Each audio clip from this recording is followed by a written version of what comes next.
Hello friends, Joseph here with you, and it is Travels with Zorki. Wintertime here in the Midwest, and we're bundled up a little bit, but with an old camera like this, no problem taking it outside into the cold weather. Don't have to worry about batteries dying on this old beast. My Zorki 4 is vintage 1970, still going strong, and hopefully I'm still going strong too, although I'm a little older than the 1970s vintage. Got something exciting to add to the camera today, so why don't we go over to the desk and I'll show you what I got for my Zorki 4. Let's go. It is this, a light meter.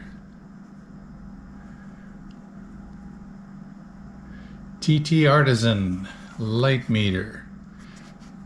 Goes right on top of the camera. Let's open this up and see what we got.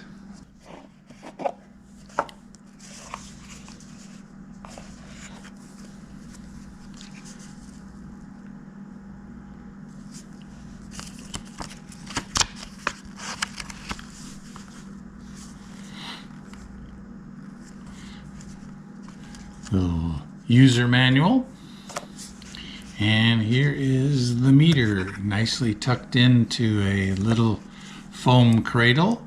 As you can see, it's very small. There's the sensor, on-off button, your indicators for plus or minus on your exposures.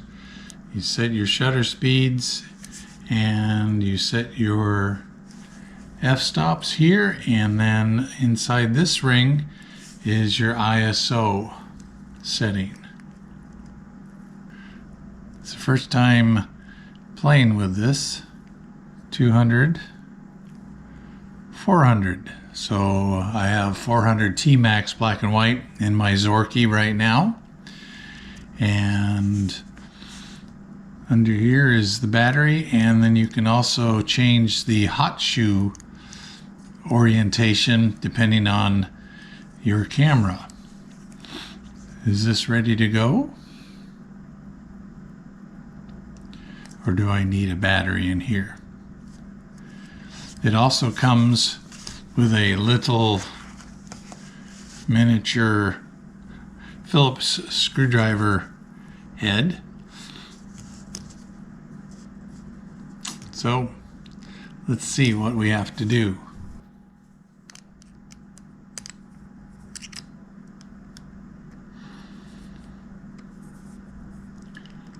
Teeny screwdriver. There we go.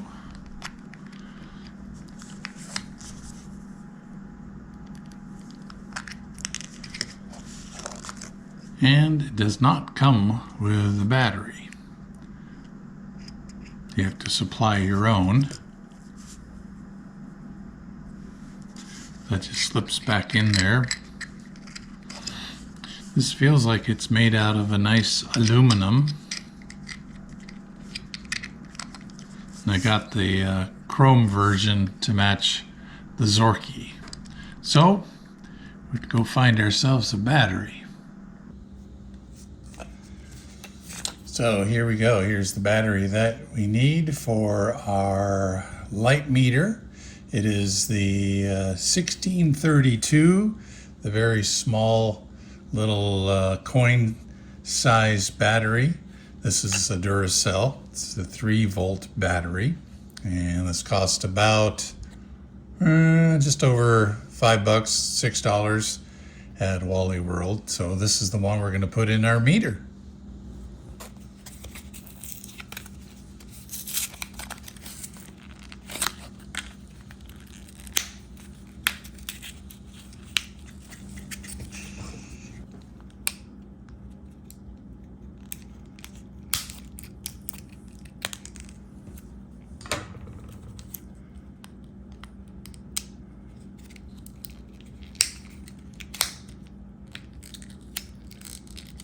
You know this is gonna go flying. Double packaged. They don't want that going anywhere. So So there we go. There's our battery. Now let's flip over the camera. The light meter.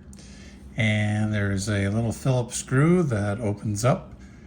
And that's where the battery compartment is.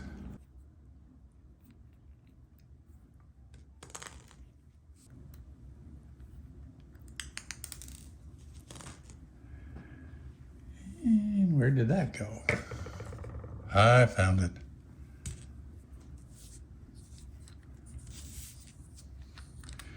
And there's a little lip on this that just slips out. And let's see. So it goes with the printing up. There's a couple little pieces of contacts under there. You stick the edge under that part and just gently push it into place, just like that.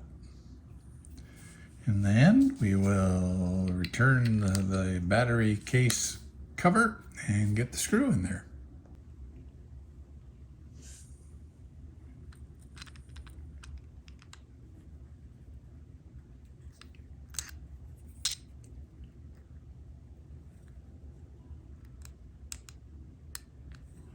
Easier said than done.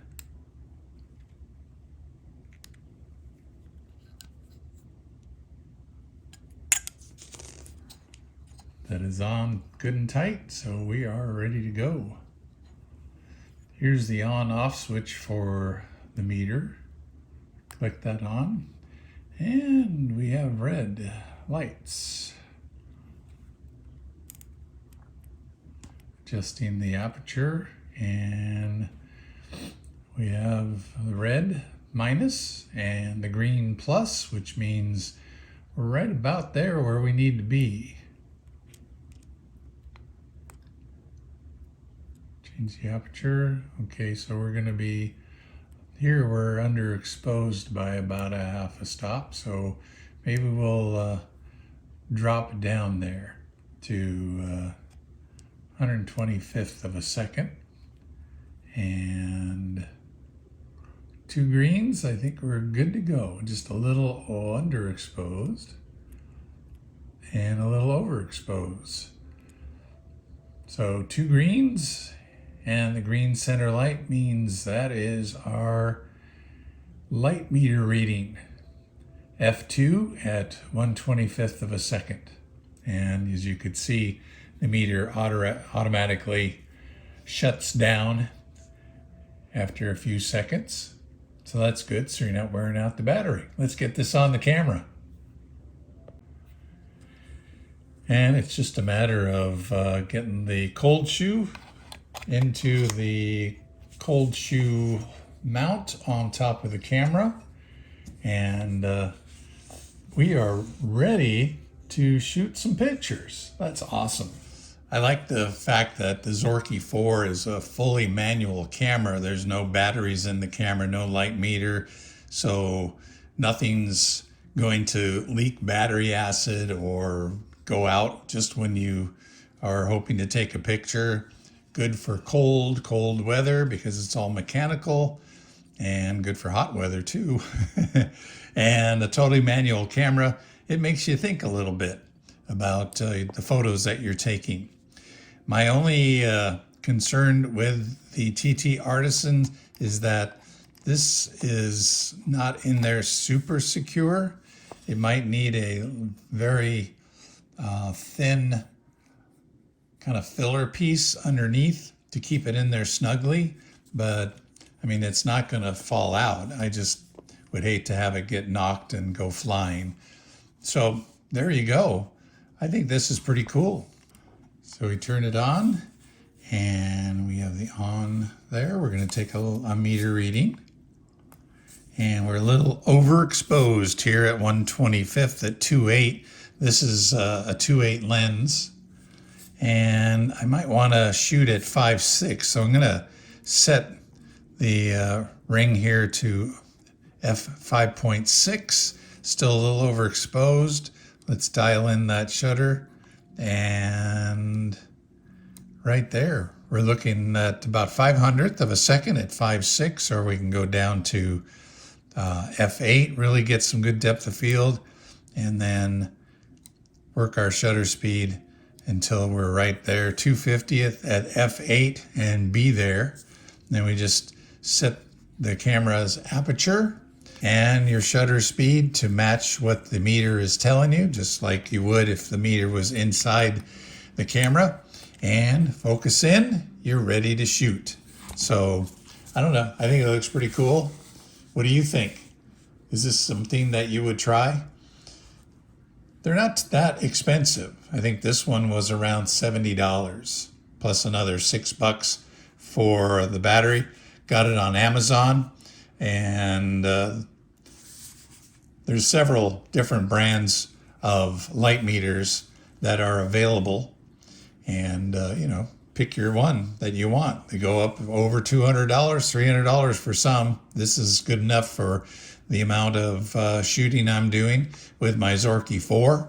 I think it'll help. Before, I was going into my phone and I was using that to get a rough idea what the lighting was. Or if I was shooting digital with my other digital cameras, I'd take a light meter reading and record the settings and then transfer it onto the Zorki. But if I'm just going solo with my Zorki, doing some traveling, doing a little street photography, just kind of walking around, this is going to be awesome. So thanks for watching. Thank you for subscribing to Travels with Zorki. And we're going to take this guy out and we're going to shoot some pictures. I've got some T-Max 400 black and white film in here, and I'm going to go shoot the rest of this off, and we'll see how this meter works. And then in the next video, I'll share those photos with you. I'm out on a little photo safari. It's very windy today, so I hope that the wind noise isn't too bad. That's why I'm so close, so you can hear. But I've got my Fujifilm Digital X100S and my Zorki 4 with the new light meter. Let's take some pictures. Some cool patterns here on this snow with all the dirt in there. Let's try to get some pictures, shall we? Turn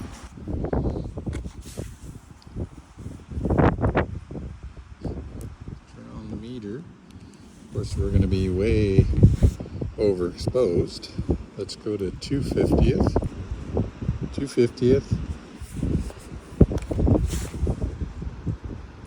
at F8. Click in there. 5.6. There we go. So for our lighting outside, a cloudy day, 2/50th, 5.6.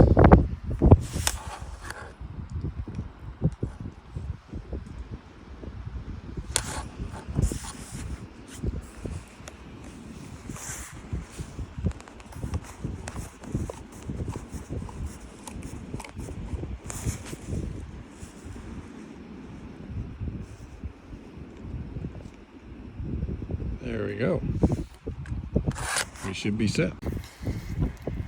So I double checked with my digital camera, and it's reading the same thing, 250 at 5.6 on the f-stop, so I think we're good to go.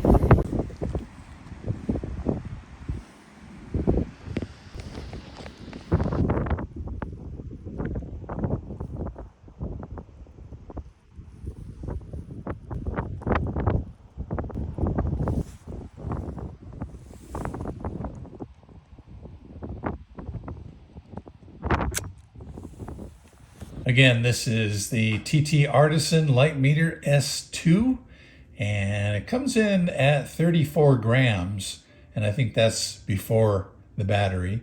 They have a black model and a silver model, and this is the one I got for my Zorki 4. In the meantime, keep on shooting film and love these vintage 35mm rangefinder cameras. Nobody has to know this isn't really a Leica, right?